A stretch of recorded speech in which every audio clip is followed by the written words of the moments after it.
was a dark and stormy night. John was alone at home, curled up on his couch watching TV. He had just finished watching a horror movie, and the hairs on the back of his neck were still standing on end. As he was about to get up and turn off the TV, he saw something move out of the corner of his eye. John turned to look at the window across the room and froze. There was a man standing outside, looking in at him. The man's face was obscured by the rain and the darkness, but John could see his silhouette clearly. He was tall and thin, and his eyes seemed to be fixed on John. John felt a shiver run down his spine as he realized that the man was staring directly at him. He couldn't move or look away, transfixed by the man's gaze.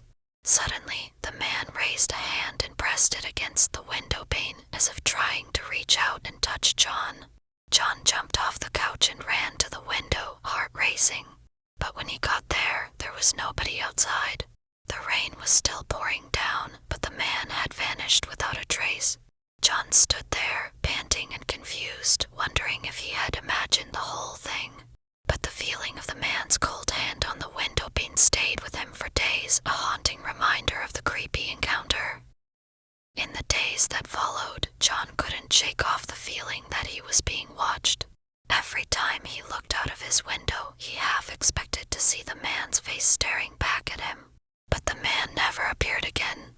Despite his best efforts to convince himself that it was just his imagination playing tricks on him, John couldn't help but wonder who the man was and what he wanted. Was he just a passerby caught in the rain, or something more sinister? To this day, John still gets chills down his spine whenever he thinks about that night. He has never seen the man again, but the memory of the creepy encounter remains etched in his mind, a reminder that sometimes the things we fear the